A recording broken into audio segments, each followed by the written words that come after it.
아버지, 왜 저에게 이런 집을 주신 겁니까? 15년 전 역적으로 몰려 죽은 남자의 집. 사람들은 그곳을 흉가라 부르며 피했습니다. 귀신이 나온다고, 저주를 받았다고. 그런데 한 양반 도련님이 형들에게 쫓겨나 그 집으로 유배를 가게 됩니다. 함께 간 것은 10년 동안 단 한마디도 하지 못했던 벙어리 하녀. 하지만 그 집 마루 밑에는 800냥의 황금과 충격적인 비밀이 숨겨져 있었습니다. 이 도둑놈들아, 너희 아버지가 빼앗은 우리 집안 돈이다. 10년 만에 터져나온 한마디, 찢어진 혀로 내뱉은 진실, 복수인가 사랑인가. 흉가에서 시작된 운명은 어디로 향할까요? 오늘은 아버지가 유산으로 남긴 흉가와 벙어리 하녀, 그 속에 숨겨진 비밀 이야기를 들려드리겠습니다. 한겨울밤, 눈발이 휘몰아치던 그날, 문진사댁 사랑채에서는 한 남자의 절규가 울려 퍼졌다. 문진사, 이 일이 무슨 일이오? 나는 당신의 벗이 아니었소? 촛불이 흔들리는 어둠 속 문진사는 차가운 눈빛으로 친구를 내려다보았다. 아니, 이제는 친구가 아니었다. 역적이었다. 최소한 그렇게 만들어야 했다. 영모를 꾀한 자에게 무슨 벗이 있겠소? 관가에 넘기기 전에 순순히 재산 목록이나 내놓으시오. 영모라니, 당신이 짜맞춘 것 아니오. 내가 언제... 쾅! 문진사의 손짓에 따라 사내들이 일제히 달려들었다. 초진사는 힘없이 바닥에 쓰러졌다. 피가 입가를 타고 흘러내렸다. 그때였다. 아버지, 아버지. 사랑채 문이 와락 열리며 7살 난 계집아이가 뛰어들어왔다. 하얀 저고리에 분홍 치마를 입은 앵두같이 예쁜 아이였다. 초이였다. 아버지, 아버지, 일어나요. 아이는 피 흘리는 아버지에게 달려가 울부짖었다. 초진사는 떨리는 손으로 딸의 머리를 쓰다듬었다. 초이야, 아비가 미안하구나. 싫어요. 아버지 가지 마요. 가지 마. 아이의 울음소리가 사랑채를 가득 채웠다. 문진사는 인상을 찌푸렸다. 이 아이가 여기서 본 것을 말한다면 골치 아파질 터였다. 저 계집아이를 끌어내지 못할까? 하인들이 초이를 붙잡으려 했지만 아이는 미친 듯이 저항했다. 나쁜 사람들, 우리 아버지 놔줘요. 저 아저씨가 거짓말하는 거예요. 우리 아버지는 아무 잘못도 안 했어요. 문진사의 얼굴이 굳어졌다. 이 아이는 모든 것을 보았다. 모든 것을 알았다. 진사 나으리, 어찌하시겠습니까? 문진사는 차갑게 입을 열었다. 입을 막아라. 영원히. 칼날이 번쩍였다. 흑. 초이는 입을 틀어막고 비명을 질렀다. 하지만 소리는 나오지 않았다. 혀가 찢어진 것이다. 뜨거운 피가 목구멍으로 넘어갔다. 아이는 그 자리에서 정신을 잃었다. 닷새 후 초진사는 역적으로 몰려 참수당했다. 재산은 모두 몰수되었고 그 대부분은 공을 세운 문진사의 차지가 되었다. 초진사의 집안은 하루아침에 풍비박산이 났다. 그리고 초이는 문진사 댁의 노비가 되었다. 사람들은 수군거렸다. 문진사가 역적의 딸을 불쌍히 여겨 거둬들였다고. 얼마나 자비로운 양반인가. 역적의 자식까지 살려주다니. 하지만 아무도 몰랐다. 그것이 자비가 아니라 죄의 증거를 곁에 두고 감시하려는 계산이었음을. 혹은 양심의 가책을 과시욕으로 덮으려는 비틀린 마음이었음을. 초이는 말을 잃었다. 혀가 찢어진 후 입에서는 신음 외에 어떤 말도 나오지 않았다. 벙어리가 된 것이다. 10살이 되던 해 초이는 문진사댁 부엌대기로 일하기 시작했다. 걸레질, 설거지, 빨래, 온갖 굳은 일이 그 어린 손에 맡겨졌다. 그러던 어느 봄날이었다. 야, 벙어리 누나. 뒤뜰에서 빨래를 널고 있던 초이에게 통통한 사내아이 하나가 뛰어왔다. 문진사의 막내 아들, 5살 문혁이었다. 초이는 놀라 고개를 들었다. 도련님이 자신을 부르다니. 보통은 하인들조차 벙어리년이라 부르며 무시했는데. 누나, 이거 예쁘지? 문혁은 손에 든 들꽃을 내밀었다. 노란 민들레였다. 내가 뒷산에서 찾았어. 누나 주려고. 초이는 얼떨결에 꽃을 받았다. 가슴 한구석이 뜨거워졌다. 이 집에 온 후 처음으로 받은 선물이었다. 누나는 말을 못하지? 괜찮아. 내가 누나 목소리가 되어줄게. 문혁은 해맑게 웃으며 초이의 손을 잡았다.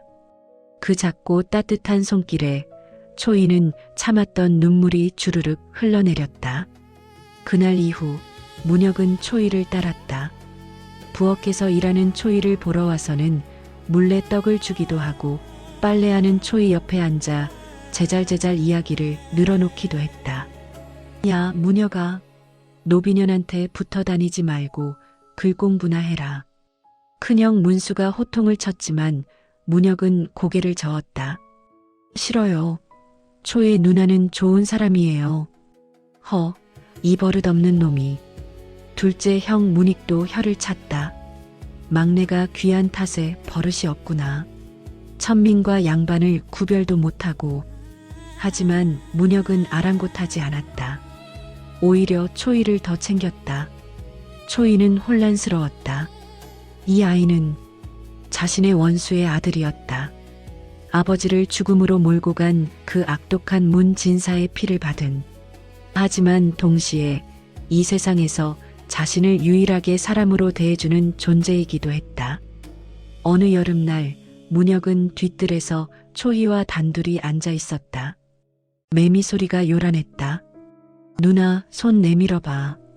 초이가 조심스레 손을 내밀자 문혁은 그 손가락에 무언가를 끼워주었다. 풀로 엮어 만든 꽃반지였다. 이거 내가 만들었어. 예쁘지? 보라색 봉선화 꽃잎으로 만든 반지. 햇빛을 받아 반짝였다. 누나는 말을 못하니까 외로울 것 같아. 그래도 괜찮아. 내가 누나 목소리가 되어줄게. 누나가 하고 싶은 말 내가 다 대신 해줄게. 문혁은 환하게 웃었다. 초이는 그 웃음을 바라보며 가슴 속 깊은 곳에서 무언가 단단하게 뭉쳐있던 것이 조금씩 녹아내리는 것을 느꼈다. 아니야. 안 돼. 이 아이는 원수의 자식이야. 언젠가는 복수해야 할 상대야.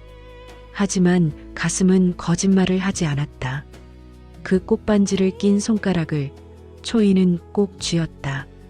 눈물이 주르륵 흘러내렸다. 누나, 왜 울어? 기쁜 거야, 슬픈 거야? 초이는 대답할 수 없었다. 기쁜지 슬픈지조차 알 수 없는 이 감정을, 이 뒤틀린 그러면서도 따뜻한 이 마음을. 그렇게 여름이 가고 가을이 왔다. 문진사는 초이를 볼 때마다 묘한 표정을 지었다. 죄책감과 경계심이 뒤섞인 얼굴. 그리고 문혁이 초이와 노는 모습을 볼 때면 문진사는 깊은 한숨을 내쉬곤 했다. 저들을 어찌해야 하나? 무언가 계획하는 듯한 눈빛이었다. 그것이 훗날 어떤 운명으로 이어질지 아직 아무도 몰랐다. 다만 초이만은 알고 있었다. 이 따뜻함이 언젠가는 끝날 것이라는 것을. 그리고 그때가 오면 자신은 선택해야 할 것이라는 것을. 복수인가 사랑인가. 꽃반지를 낀 손가락이 미세하게 떨렸다. 그로부터 10년의 세월이 흘렀다. 문혁은 15살이 되었고 초이는 21살이 되었다. 문혁은 더 이상 어린아이가 아니었다. 키가 훌쩍 자라 집안의 어른들과 어깨를 나란히 하게 되었고 글공부도 제법 익혔다. 하지만 변하지 않은 것이 하나 있었다. 그것은 초이를 대하는 그의 마음이었다. 초이야, 오늘 아침은 먹었느냐? 어제 빨래가 많았다며? 손이 트지 않았느냐? 여전히 그는 초이를 챙겼다. 아니, 어린 시절보다 더 깊은 감정으로 초이 역시 문혁을 바라보는 눈빛이 달라져 있었다. 한때는 원수의 자식이라 경계했지만 세월이 지나며 그 마음은 복잡하게 뒤엉켜 있었다. 그리고 그의 가을, 문진사가 세상을 떠났다. 상여가 나가던 날 하늘은 잿빛이었다. 문진사의 장례는 성대했다. 수많은 조문객이 찾아왔고 곡소리가 사흘 밤낮을 울렸다. 하지만 초이는 울지 않았다. 상복을 입고 부엌 한 구석에 앉아 그저 멍하니 빈 하늘을 바라볼 뿐이었다. 드디어 죽었구나. 아버지의 원수, 자신의 혀를 자른 원흉. 그가 마침내 죽었다. 복수해야 한다고 10년을 이를 갈았건만 막상 그가 죽자 가슴속은 텅 비어버린 것만 같았다. 복수는 이미 끝난 것인가? 아니면 이제 시작인가? 초이는 자신의 마음조차 알 수 없었다. 장례를 치른 지 사흘째 되던 날 사랑채에서 유산 분배가 시작되었다. 문진사의 세 아들이 한자리에 모였다. 큰아들 문수, 둘째 문익, 그리고 막내 문혁. 호상을 맡은 족친이 유언장을 펼쳤다. 고인께서 남기신 유언을 전하겠습니다.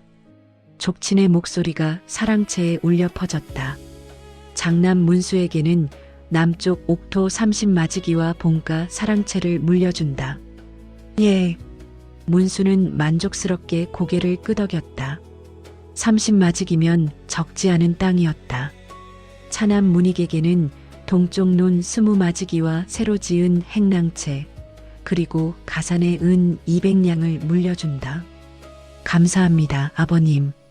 문익도 흐뭇한 표정을 지었다. 그리고 마지막 순서. 족치는 이상한 표정으로 문혁을 바라보았다. 막내 문혁에게는 잠시 침묵이 흘렀다. 뒷산 너머 폐가 한 채와 늙은 노비 박씨, 그리고 벙어리 하녀 초이를 물려준다. 네. 문혁은 귀를 의심했다. 폐가라니요? 그게 무슨... 고인께서 직접 쓰신 유언장입니다. 족치는 유언장을 문혁에게 건넸다. 거기에는 분명 문진사의 필체로 쓰여 있었다. 막내 문혁은 뒷산 너머 예초 진사댁 폐가와 노비 박씨, 초이를 데려가 살도록 하라. 다른 재산은 일절 주지 않는다. 이게 대체... 문혁의 손이 떨렸다. 그 순간 큰형 문수가 껄껄 웃음을 터뜨렸다. 하하, 역시 막내로구나. 아버님께서 너를 제대로 보셨어. 형님, 이건 쓸모없는 폐가 한 채랑 늙은이 하나, 벙어리 하나. 그게 내 몫이야. 하하. 둘째 형 문익도 비웃었다. 평소에 노비년이랑 놀아나더니 결국 그것들이랑 한 패로 묶인 거로군. 아버님도 참 똑똑하신 분이셨어. 아니, 형님들, 이건 너무 부당합니다. 문혁이 항변했지만 문수는 차갑게 손을 내저었다. 유언이 그러하니 어쩔 수 없지. 법도에 따르면 막내는 원래 받을 게 없어. 그나마 폐가라도 준 게 어디야. 맞아. 노비들도 쳐주는 거 아냐? 감지덕지해라. 문익이 덧붙였다. 그래도 됐어, 문혁아. 문수가 일어서며 냉소를 띤 목소리로 말했다. 어차피 너는 평소에도 천민들이나 좋아하던 놈이잖아.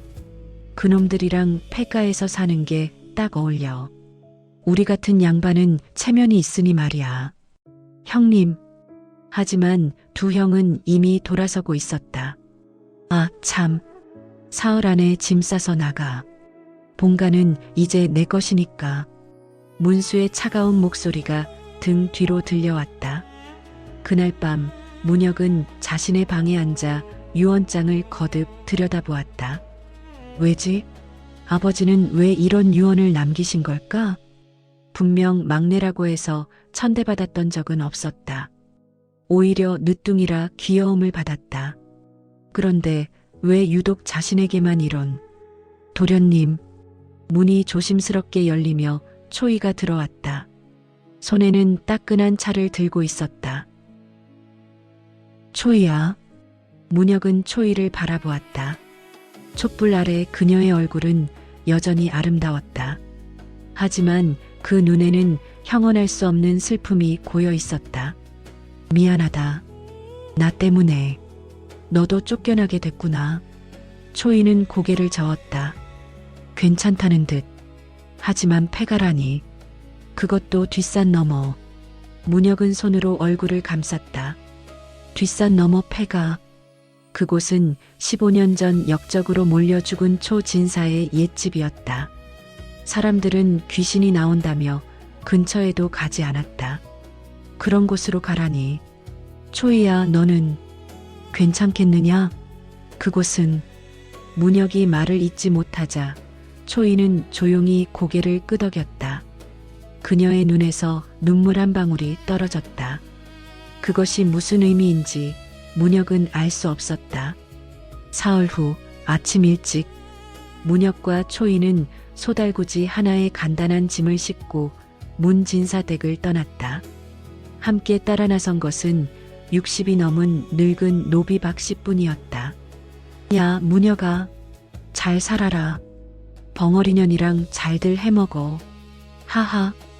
대문 앞에서 형들과 하인들의 비웃음이 쏟아졌다. 문혁은 고개를 들지 못했다. 주먹을 불끈 쥐었지만 어찌할 도리가 없었다. 초이는 그저 묵묵히 달구지에 앉아 있었다. 그녀의 눈은 한 번도 본가를 돌아보지 않았다. 이미 그녀에게 이곳은 아무 의미도 없는 곳이었으니까. 달구지가 천천히 움직이기 시작했다. 뒷산 너머로, 폐가로. 아무도 살지 않는 흉가로 말이다. 그곳에서 그들을 기다리고 있는 것은 무엇일까? 문혁은 알 수 없었다. 다만 한 가지, 그는 결심했다. 아버지가 왜 이런 유언을 남기셨든 나는 초이를 지킬 것이다. 어떤 일이 있어도 말이다. 그때 초이가 살짝 문혁의 옷자락을 잡았다. 그 손은 차갑게 떨리고 있었다. 문혁은 조용히 그 손을 잡아주었다. 괜찮아. 내가 있잖아. 초이는 대답하지 못했다. 하지만 그 손에 조금 더 힘을 주었다. 달구지는 계속 나아갔다. 뒷산 너머, 안개 자욱한 그곳을 향해. 그곳에서 그들의 진짜 이야기가 시작될 것이었다. 아버지가 숨겨둔 비밀과 함께 뒷산을 넘어 한참을 가자 안개 속에서 낡은 기와집이 모습을 드러냈다. 초진사의 옛 저택이었다. 15년간 버려진 그곳은 참혹했다. 대문은 반쯤 떨어져 나갔고 담장은 곳곳이 무너져 있었다. 마당에는 잡초가 사람 키만큼 자라 있었고 기와는 반 이상이 깨져나가 있었다. 이게 집이라고? 문혁은 망연자실했다. 하지만 초이는 달랐다. 달구지에서 내린 그녀는 천천히 대문 앞으로 걸어갔다. 떨리는 손으로 낡은 문고리를 어루만졌다. 아버지, 이곳은 그녀의 집이었다. 7살까지 살았던 아버지와 함께했던 그곳. 눈물이 주르륵 흘러내렸다. 초이야. 문혁이 다가와 그녀의 어깨에 손을 얹었다. 힘들면 울어도 괜찮아. 초이는 고개를 저었다. 그리고 눈물을 닦고는 안으로 들어갔다. 첫날은 청소로 보냈다. 박 노인은 나이가 많아 큰 힘을 쓸 수 없었다. 결국 문혁과 초이가 직접 나서야 했다. 도련님, 이런 일은 제가. 초이가 손짓으로 말리려 했지만 문혁은 고개를 저었다. 이제 도련님은 아니야. 그냥 문혁이라 불러. 우리는 이제 같은 처지잖아.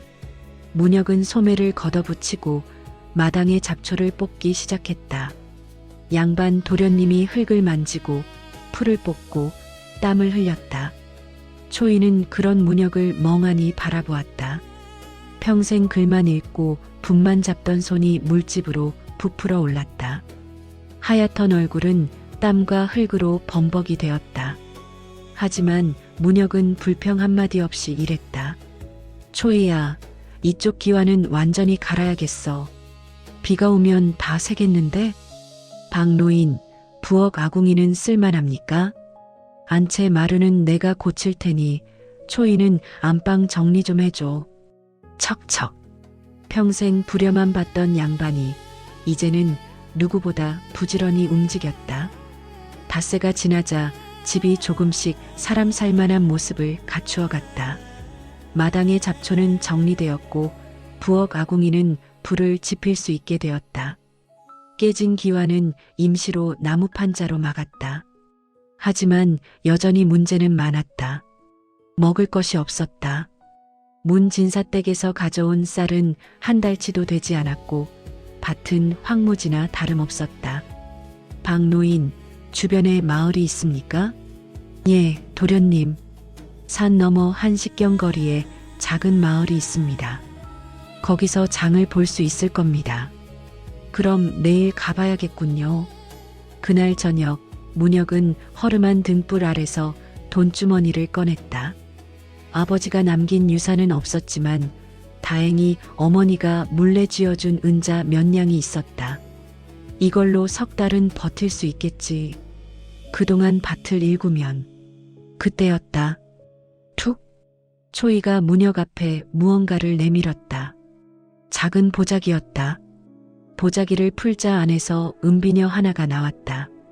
이건, 초이는 손짓으로 설명했다. 이걸 팔아 쌀을 사라고. 안 돼. 이건 내가 아끼던 거잖아.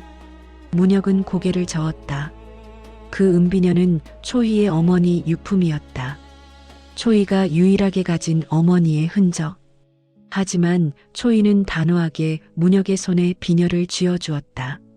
그리고 자신의 가슴을 가리키며 고개를 저었다. 괜찮아. 어머니는 내 가슴 속에 있어.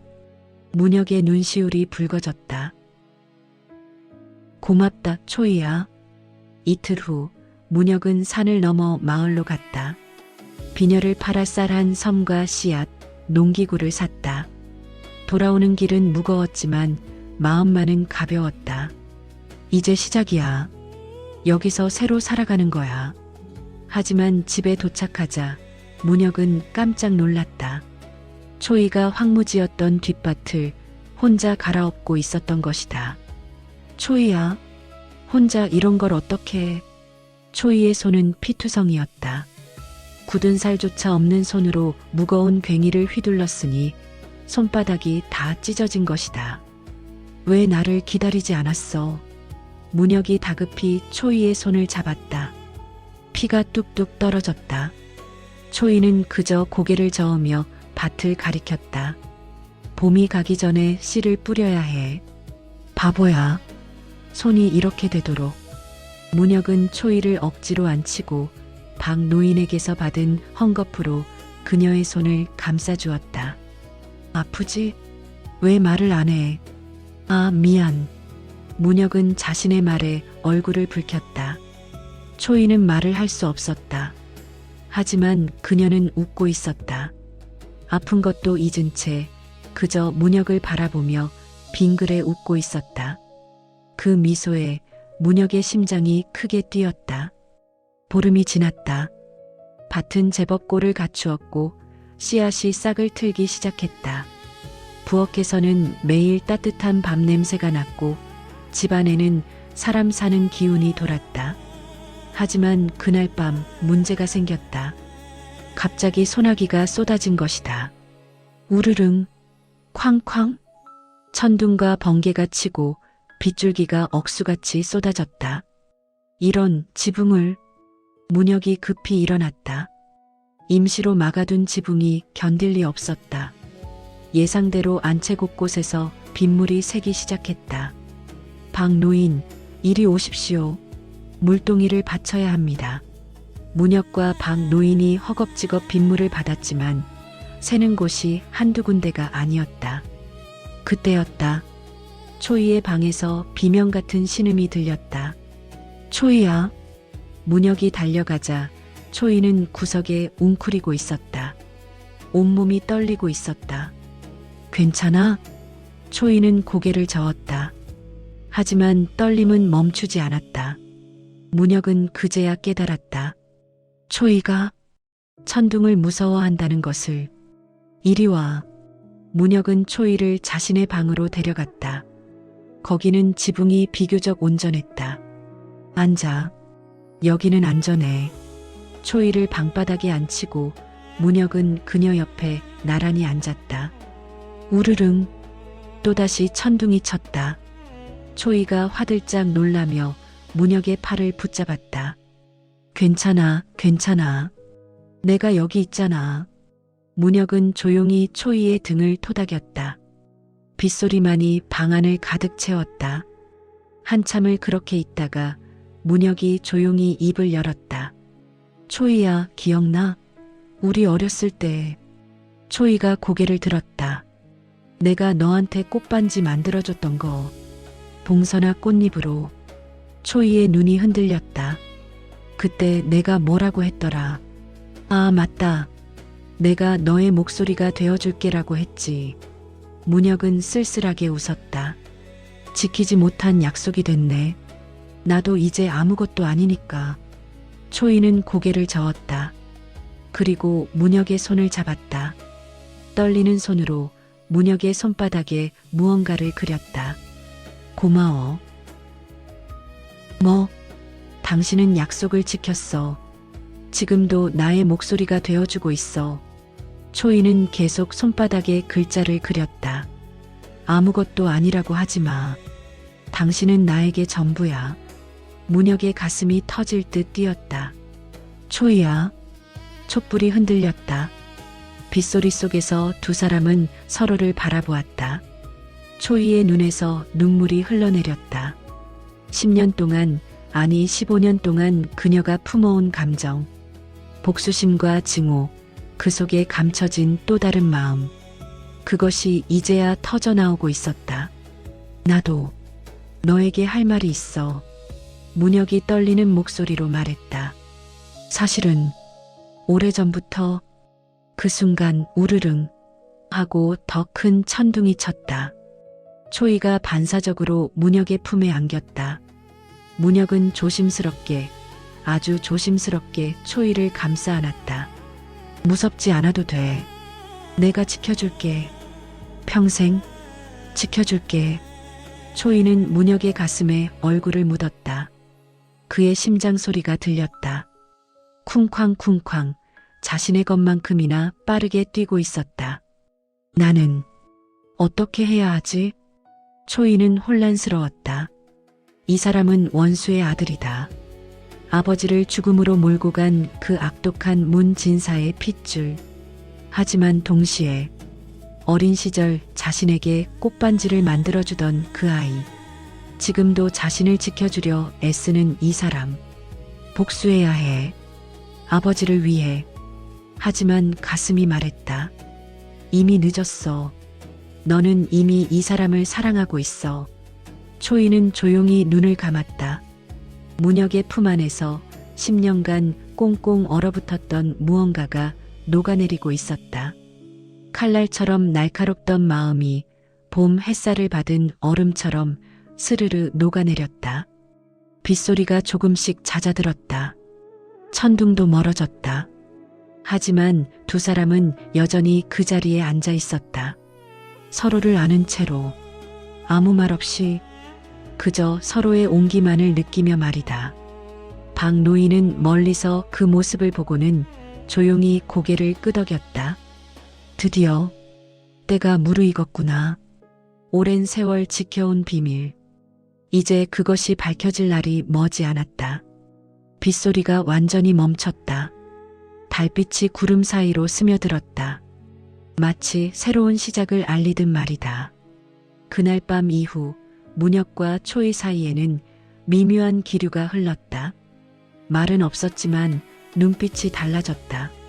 서로를 바라보는 시간이 길어졌고 우연히 손이 닿으면 화들짝 놀라며 얼굴을 붉혔다. 박노인은 그런 두 사람을 보며 흐뭇하게 웃었다. 하지만 동시에 무언가 걱정스러운 표정을 짓기도 했다.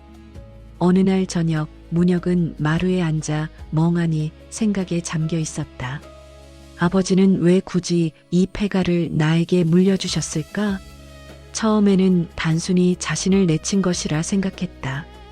형들에게 재산을 물려주고 막내는 쓸모없는 폐가나 주어 내쫓은 것이라고 말이다. 하지만 정말 그것뿐이었을까? 박노인. 예, 도련님. 아버지께서 이 집을 나에게 준 이유를 혹시 아십니까? 박노인은 잠시 망설이다가 고개를 저었다. 저도 잘 모르겠습니다. 다만 진사 나으리께서 돌아가시기 며칠 전 저를 부르셨습니다. 그리고 이상한 말씀을 하셨지요. 무슨 말씀을요? 박노인은 눈을 감았다. 박씨, 내가 지은 죄가 너무 크다. 이제라도 갚아야 한다고 하셨습니다. 죄라니. 그리고 문혁이와 초이를 부탁한다. 그 아이들이 진실을 찾을 것이다라고 하셨습니다. 진실? 문혁은 미간을 찌푸렸다. 그 순간 옆에서 듣고 있던 초이가 벌떡 일어났다. 그녀의 눈이 크게 떠져 있었다. 무언가 떠올린 듯한 표정이었다. 초이야? 초이는 급히 문혁의 손을 잡고 안채로 끌고 갔다. 그리고 안채 대청마루에 다다랐다. 초이는 마루 한쪽을 가리켰다. 그리고 무릎을 꿇고 마룻바닥을 두드리기 시작했다. 톡톡, 톡톡. 뭘 찾는 거야? 초이는 대답 대신 계속 두드렸다. 그러다가 어느 지점에서 멈췄다. 퉁, 퉁. 소리가 달랐다. 속이 빈 소리였다. 이건 문혁도 함께 무릎을 꿇고 마루를 살폈다. 가만히 보니 한 귀퉁이의 나뭇결이 미묘하게 달랐다. 혹시 여기에? 초이가 고개를 끄덕였다. 그녀는 손으로 설명했다. 어린 시절 아버지가 이곳에 무언가를 숨기는 것을 본 적이 있다고 말이다. 박노인, 연장 좀 가져오십시오. 잠시 후 문혁은 조심스럽게 마룻바닥을 드러냈다. 삐걱. 오랜 세월 누구도 건드리지 않은 나무 판자가 천천히 들렸다. 그 아래 이게 깊은 구멍이 있었다. 그리고 그 안에는 낡은 나무 상자 하나가 놓여 있었다. 문혁은 떨리는 손으로 상자를 꺼냈다. 먼지를 털어내자 상자 뚜껑에 글자가 새겨져 있었다. 문혁에게 아버지의 필체였다. 촛불을 밝히고 세 사람은 상자를 열었다. 삐걱. 안에서 가장 먼저 보인 것은 비단 보자기에 쌓인 무거운 물건이었다. 보자기를 풀자. 헉! 금덩이였다. 주먹만 한 금덩어리가 10개. 작은 금괴까지 합치면 대략 800냥은 좋게 될 것 같았다. 이게 대체... 문혁은 말을 잇지 못했다. 800냥이면 작은 마을 하나를 살 수 있는 거금이었다. 하지만 초이는 금을 보지 않았다. 그녀의 시선은 상자 밑에 깔린 종이에 꽂혀 있었다. 낡고 누런 종이. 거기에는 빼곡히 글이 적혀 있었다. 초이는 떨리는 손으로 종이를 꺼냈다. 문혁이 촛불을 가까이 대고 읽기 시작했다. 내가 지은 죄를 고백한다. 문혁의 목소리가 떨렸다. 나, 문안주는 이 글을 남긴다. 내 아들 문혁아, 이 글을 읽고 있다면 나는 이미 세상을 떠났을 것이다. 아비로서 부끄럽지만 나는 너에게 진실을 말해야겠다. 15년 전 나는 친구였던 초경훈을 역적으로 몰아죽였다. 이유는 단 하나. 탐욕이었다. 초경훈의 집안은 대대로 내려온 황금을 숨겨두고 있었다. 나는 그것을 탐냈다. 그래서 거짓 증거를 꾸며 친구를 역적으로 만들었고 관가에 넘겼다. 그는 억울하게 죽었다. 그의 재산은 몰수되었고 나는 그 대부분을 차지했다. 하지만 가장 큰 죄는 그 다음이었다. 초경훈의 딸, 초이. 그 아이는 모든 것을 보았다. 그래서 나는 그 어린 것의 혀를 찢었다. 평생 말을 못하게 만들었다. 그리고 내 집에 노비로 들여 감시했다. 무녀가, 너는 아무것도 모르고 그 아이를 아꼈다. 순수한 내 마음을 보며 나는 매일 밤 지옥 같은 고통을 느꼈다. 너는 착한 아이였다. 신분을 가리지 않고 사람을 대했다. 그런 내가 내 죄의 증거인 초이를 아끼는 모습을 보며 나는 깨달았다. 이것이 천벌이구나. 이 상자 안의 황금은 800냥이다. 이것은 내가 초경훈에게서 빼앗은 돈이다. 원래 초이의 것이다. 무녀가 이 돈을 초이에게 돌려주어라. 그리고 너희 둘이 함께 멀리 떠나거라. 형들은 탐욕스럽다. 내가 주는 옥토와 기와집에도 만족하지 못할 것이다. 하지만 너만은 다르다. 너는 초이와 함께 새 삶을 살 수 있다. 내가 너에게 이 폐가를 준 것은 벌이 아니라 마지막 속죄다. 초이는 이곳에서 자랐다. 아버지와 함께 행복했던 곳이다. 그 아이에게 아버지의 집을 돌려주고 싶었다. 그리고 너에게는 초이를 부탁한다. 내가 망친 그 아이의 인생을 내가 행복하게 만들어주기를 바란다. 용서를 구하지는 않겠다. 나는 용서받을 자격이 없다. 다만 이것만은 기억해라. 너는 내 죄와 무관하다. 너는 죄 없는 아이다. 그러니 당당하게 살아가거라. 초이와 함께 말이다. 죄인 문안주. 글을 다 읽은 문혁의 손이 바들바들 떨렸다. 아버지. 그는 종이를 내려놓고 고개를 떨구었다. 눈물이 뚝뚝 떨어졌다. 초이야. 미안해. 정말 미안해. 문혁은 바닥에 무릎을 꿇었다. 내 아버지가 내 아버지를 그리고 내 혀를. 초이는 조용히 문혁을 바라보았다. 그녀의 눈에서도 눈물이 흘렀다. 하지만 그것은 분노의 눈물이 아니었다. 15년 만에 듣는 아버지의 억울함. 10년 동안 품었던 복수심의 정체. 모든 것이 밝혀진 지금 초이는 이상하게도 후련했다. 아버지, 제가 옳았어요. 아버지는 억울하게 돌아가신 거였어요. 그녀는 조용히 문혁에게 다가갔다. 그리고 무릎 꿇은 그의 어깨에 손을 얹었다. 초이야.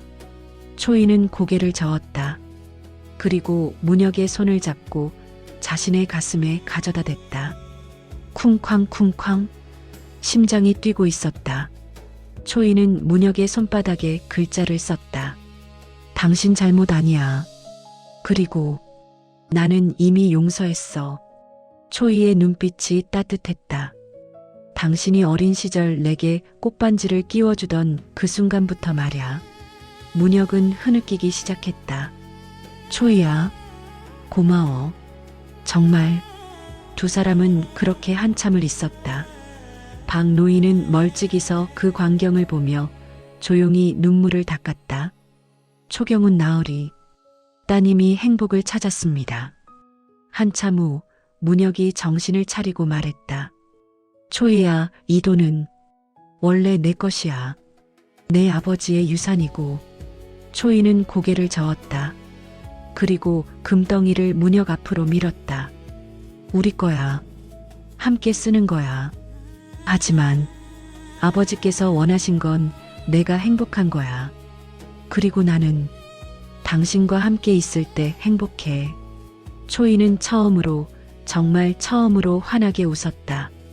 달빛 아래 그녀의 미소는 꽃처럼 아름다웠다. 문혁도 눈물을 닦고 웃었다. 그래. 그럼 우리 함께 쓰자. 이 돈으로. 그리고 며칠이 지났다. 밤중인데 갑자기 바깥에서 말발굽 소리가 들리기 시작했다. 다다다닥. 여러 명이었다. 박노인이 창문으로 내다보더니 얼굴이 굳었다. 도련님, 큰일입니다. 왜 그러십니까? 문수 도련님과 문익 도련님이 하인들을 잔뜩 데리고 오고 있습니다. 문혁의 얼굴이 창백해졌다. 설마 이 소문이? 그랬다. 폐가에서 금이 발견되었다는 소문이 새어나간 것이다. 마을에서 농기구를 살 때 누군가 엿들었을지도 몰랐다. 문 열어라. 문혁아. 밖에서 문수의 고함이 들렸다. 아버지 유산은 다 우리 것이다. 어서 내놓지 못할까? 형들이 쳐들어온 것이다. 탐욕의 소나기가 다시 한번 그들을 향해 뻗쳐왔다. 문혁은 초이를 돌아보았다. 초이도 문혁을 바라보았다. 두 사람의 눈에는 같은 결의가 서려 있었다. 우리는 지킨다. 우리의 것을, 우리의 미래를. 문혁은 보관 중이던 금덩이를 상자에 넣고 초이의 손을 꼭 잡았다. 박노인, 뒷문으로 나갈 준비를 하십시오. 예, 도련님. 폭풍 같은 밤이 시작되려 하고 있었다.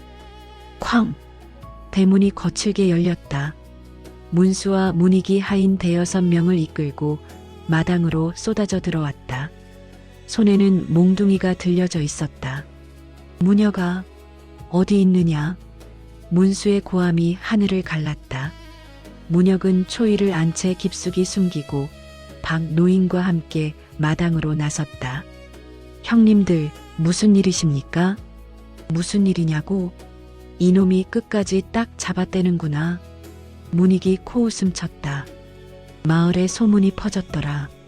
이 폐가 마루 밑에서 금덩이가 나왔다면서? 그건 거짓말 마라. 내가 농기구 살 때 떠들고 다닌 거 다 들었어. 문수가 성큼성큼 다가왔다. 그게 사실이든 아니든 이 집은 원래 아버지 것이었어. 그러니 그 안에 든 것도 당연히 우리 유산이지. 형님, 그건 아버지께서 나에게 주신 겁니다. 문혁이 버텼지만 문수는 비웃었다. 주신 게 아니라 버린 거야. 쓸모없는 막내를 쓰레기집에 처박은 거지. 그런데 운 좋게 거기서 금이 나왔다? 그럼 당연히 다시 걷어가야지. 그건 억지입니다. 억지든 뭐든 오늘은 빈손으로 안 돌아간다. 문수가 손짓하자 하인들이 일제히 앞으로 나섰다. 집안을 뒤져라. 금덩이가 어디 있는지 찾아. 안 됩니다. 문혁이 대문을 막아섰지만 문익이 냉소를 띠며 다가왔다. 비켜, 문혁아. 안 그러면 다칠 줄 알아. 형님, 제발. 비키라니까. 퍽! 문익의 주먹이 문혁의 뺨을 후려쳤다. 문혁이 비틀거리며 쓰러졌다. 도련님. 박노인이 달려들었지만 하인 둘이 그를 붙잡았다. 이 늙은이는 묶어도. 하인들이 안채로 쏟아져 들어갔다. 가구를 뒤엎고 괴짝을 열어젖히고 마루를 두드렸다. 여기다. 여기 마루가 이상해. 한 하인이 소리쳤다. 문혁이 다시 덮어둔 마루판이었다. 열어봐라. 비거. 마루판이 열리고 그 안에서 나무 상자가 모습을 드러냈다. 이거다. 문수의 눈이 번쩍 빛났다. 상자를 열자 황금빛 금덩이들이 촛불을 받아 반짝였다. 오, 이게 정말... 형님, 이건 제 겁니다. 아버지께서... 일어서려던 문혁을 문익이 발로 짓밟았다. 닥쳐. 아버지 유산은 다 우리 것이야. 퍽! 퍽! 문익의 발길질이 문혁의 옆구리를 찍었다. 문혁은 신음하며 쓰러졌다. 그만두십시오. 제발. 박노인이 울부짖었지만 아무도 들어주지 않았다. 그때였다. 안채에서 초이가 뛰쳐나왔다. 오, 벙어리년이 나타났네. 문수가 비웃었다. 너도 한몫 챙기려고? 주인 따라 욕심이 늘었구나. 초이는 쓰러진 문혁 앞을 막아섰다. 두 팔을 벌려 그를 보호하려 했다. 비켜, 이년아. 초이는 고개를 저었다. 비키라고. 문익이 초이의 머리채를 잡아당겼다. 초이가 바닥에 넘어졌다. 머리를 부딪혀 피가 흘렀다. 초이야. 문혁이 비명을 질렀다. 인연 때문에 시간 낭비하네. 야, 끌어내. 하인들이 초이를 붙잡으려 달려들었다. 그 순간 초이의 입에서 신음이 새어나왔다. 10년 동안 한 번도 들어본 적 없는 소리. 뭉개지고 갈라진 목소리. 혀가 잘려 제대로 발음조차 할 수 없는 소리. 하지만 초이는 포기하지 않았다. 피 흘리는 문혁을 바라보며 10년간 잠들어 있던 목소리를 깨웠다. 그만둬. 모두가 얼어붙었다. 벙어리가 말을 했다. 뭐야? 제 벙어리 아니었어? 문익이 당황했다. 초이는 비틀거리며 일어섰다. 입가에서 피가 흘렀다. 억지로 소리를 내느라 상처가 다시 벌어진 것이다. 하지만 그녀는 멈추지 않았다. 이 도둑놈들아. 갈라지고 떨리는 목소리. 하지만 그 안에는 15년간 쌓인 분노가 담겨 있었다. 너희 아버지가. 인연이 지금 뭐라는 거야? 문수가 소리쳤지만 초이는 한 걸음 한 걸음 다가갔다. 빼앗은 우리 집안 돈이다. 우렁찬 사자후였다. 10년 만의 목소리는 비록 뭉개지고 어눌했지만 그 어떤 소리보다 강렬했다. 우리 아버지를 죽이고. 뭐라고? 문수의 얼굴이 창백해졌다. 내 혀를 자르고. 초이는 입을 벌렸다. 그 안에서 짧게 잘린 혀가 드러났다. 하인들이 뒷걸음질 쳤다. 그 돈은 내 아버지 거야. 초이의 목소리가 점점 커졌다. 너희 아버지가 훔친 거야. 거짓말. 아버지는 역적을 처단하셨을 뿐이야.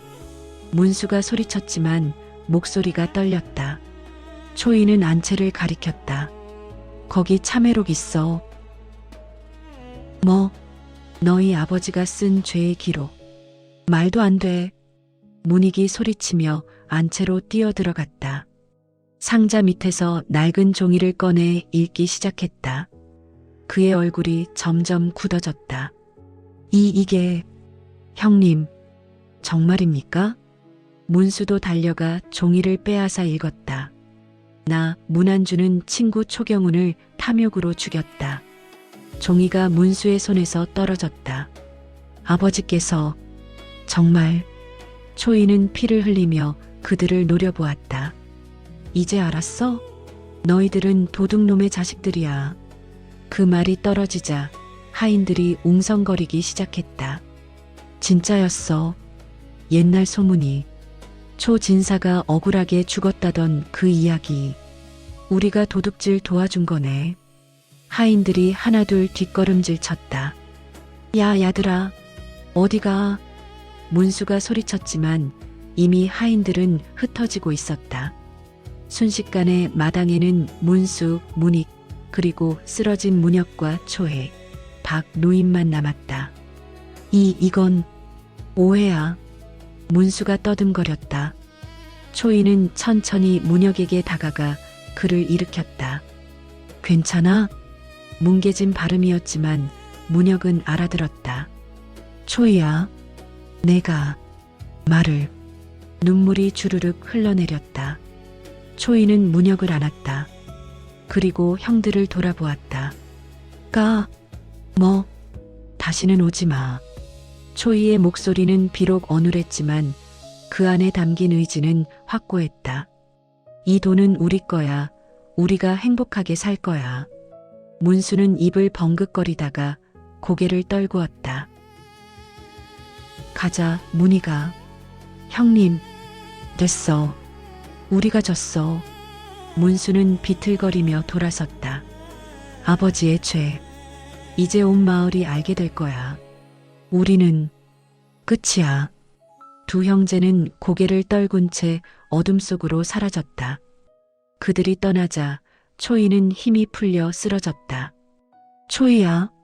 문혁이 그녀를 받쳐 안았다. 초이는 미소 지었다.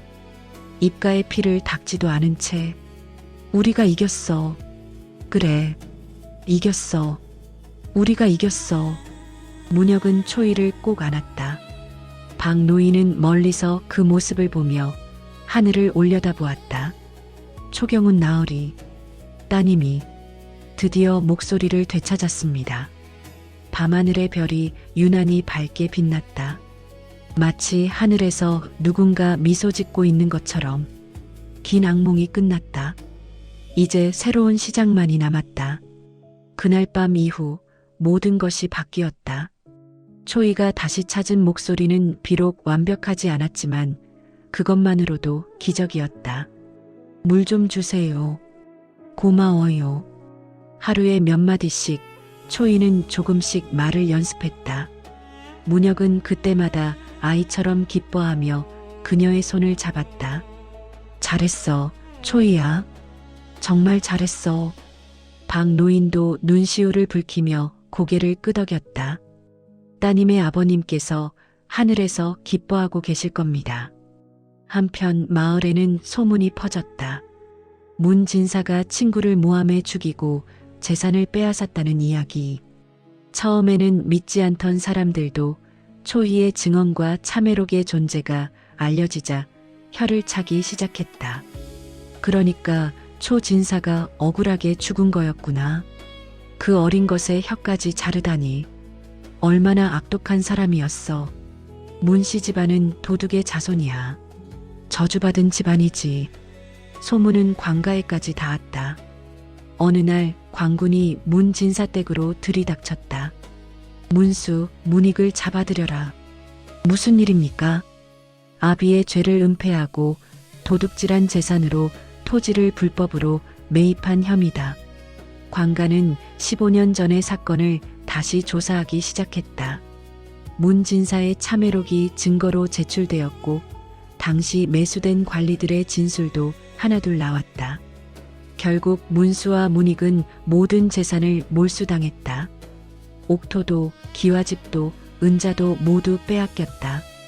이럴 수가. 우리가 이렇게. 다 내 탓이야, 형. 형이 욕심 부리지만 않았으면. 두 형제는 서로를 원망하며 끌려갔다. 한때 잘 나가던 문씨 가문은 하루아침에 몰락했다.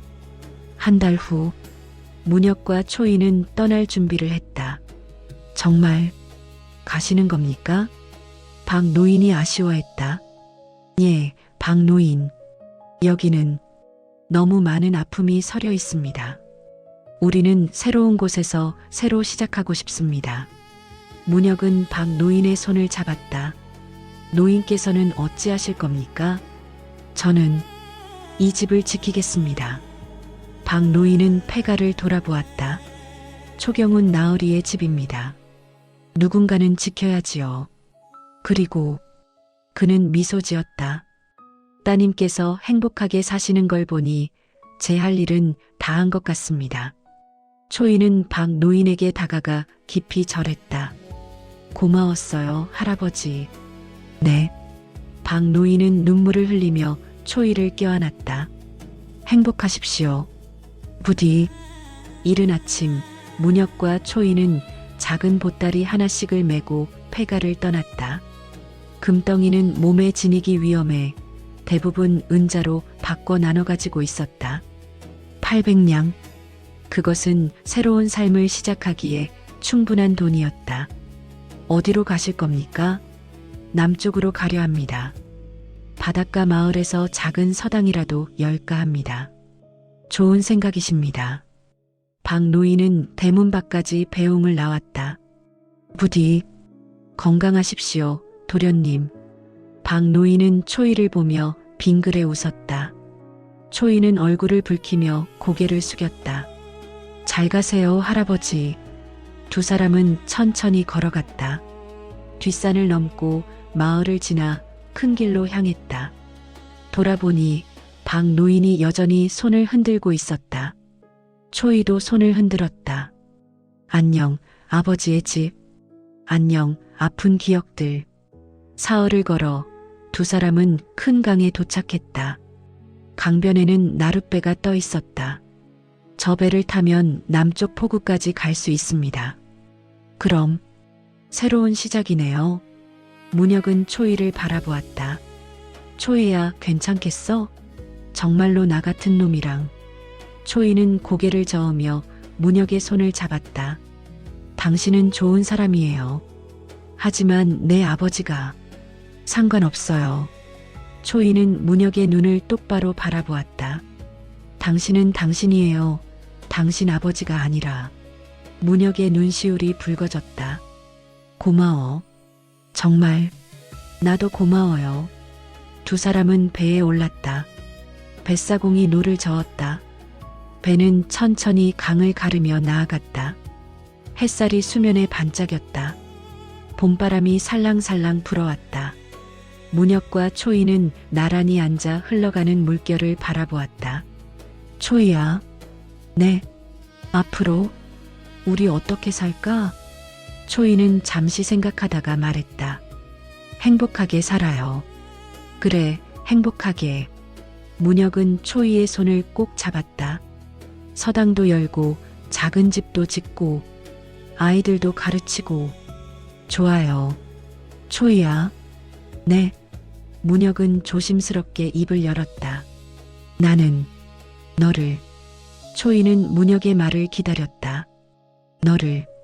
정말 많이. 그때 초이가 문혁의 어깨에 머리를 기댔다.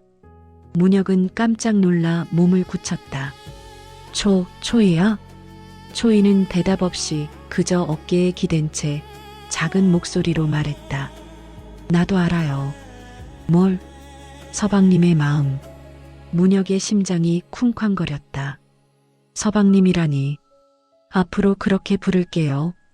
초이는 고개를 들어 문혁을 바라보았다. 우리 이제 부부잖아요. 아직 홀래도 상관없어요. 초이는 수줍게 웃었다. 마음으로 이미 부부예요. 문혁은 더 이상 참을 수 없었다. 그는 조심스럽게 초이를 안았다. 고마워. 정말 고마워. 초이도 문혁을 안았다. 그리고 그의 귀에 대고 천천히 또박또박 말했다. 지난 며칠간 몰래 연습했던 그 말을. 서방님. 응. 고마워요. 목소리는 여전히 어눌했다. 발음은 완벽하지 않았다. 하지만 그 안에 담긴 마음만큼은 세상 그 어떤 말보다 진실했다. 나를 사랑해줘서, 나를 지켜줘서, 나를 행복하게 해줘서. 초이의 눈에서 눈물이 주르륵 흘렀다. 하지만 그것은 슬픔의 눈물이 아니었다. 기쁨의 눈물이었다. 나도 사랑해, 초이야. 문혁도 눈물을 흘리며 말했다. 평생 지켜줄게. 행복하게 해줄게. 두 사람은 그렇게 강 위에서 서로를 껴안았다. 배는 계속 나아갔다. 뒤에는 아픔의 과거가 남아 있었다. 앞에는 희망의 미래가 펼쳐져 있었다. 문혁과 초이, 두 사람은 서로의 손을 꼭 잡, 새로운 세상으로 향했다. 아버지가 남긴 흉가, 벙어리였던 하녀, 그 속에 숨겨진 비밀, 모든 것이 밝혀진 지금 남은 것은 오직 하나, 사랑이었다. 강물이 햇빛을 받아 반짝였다. 물새가 날아올랐다. 바람이 불었다. 그 바람을 타고 초이의 목소리가 작게 울려 퍼졌다. 행복해요. 문혁은 미소 지으며 대답했다. 나도 행복해. 배는 물살을 가르며 남쪽으로 흘러갔다. 그곳에서 두 사람은 새로운 이름으로 새로운 삶을 시작할 것이다. 더 이상 양반 도련님도 벙어리 하녀도 아닌 그저 서로를 사랑하는 한 쌍의 부부로. 몇 달 후 남쪽 바닷가 마을에 젊은 부부가 하나 정착했다는 소문이 돌았다. 남편은 글을 가르치고 아내는 아이들에게 자수를 가르쳤다. 아내는 말이 조금 어눌했지만 아이들은 그녀를 무척 따랐다. 부부는 가난했지만 행복했다. 저녁이면 바닷가를 거닐며 손을 잡고 걸었다. 서방님, 오늘은 날씨가 좋네요. 그러게. 내일은 아이들 데리고 바닷가에 나가볼까? 좋아요. 그렇게 평범하지만 따뜻한 대화를 나누며 두 사람은 행복하게 살았다.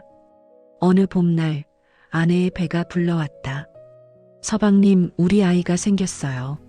남편은 기쁨의 눈물을 흘렸다. 정말? 정말이야? 네. 고마워, 초이야. 정말 고마워. 나도 고마워요. 두 사람은 바닷가에서 서로를 껴안았다. 파도가 밀려왔다. 햇살이 부서졌다. 갈매기가 울었다. 모든 것이 축복처럼 느껴지는 순간이었다. 그날 밤 초이는 잠들기 전 하늘을 올려다보았다. 별이 총총했다. 아버지, 저 행복해요. 정말 행복해요. 바람이 불었다. 마치 누군가 대답하는 것 같았다. 잘했다, 내 딸아. 잘 살거라. 초이는 눈을 감았다. 옆에서는 문혁이 편안하게 잠들어 있었다. 그의 손을 꼭 잡고 초이도 눈을 감았다. 악몽은 끝났다. 새로운 꿈이 시작되었다. 그것은 행복한 꿈이었다.